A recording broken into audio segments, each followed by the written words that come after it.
رسول اللہ صلی اللہ علیہ وآلہ وسلم کی پیاری پیاری حدیث مبارکہ۔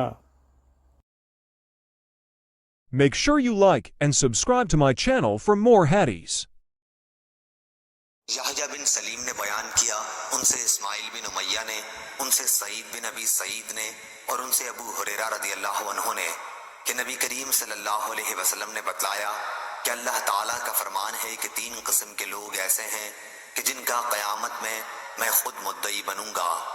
ایک تو وہ شخص جس نے میرے نام پہ عہد کیا اور پھر وعدہ خلافی کی، دوسرا وہ جس نے کسی آزاد آدمی کو بیچ کر اس کی قیمت کھائی، اور تیسرا وہ شخص جس نے کسی کو مزدور کیا پھر کام تو اس سے پورا لیا لیکن اس کی مزدوری نہ دی۔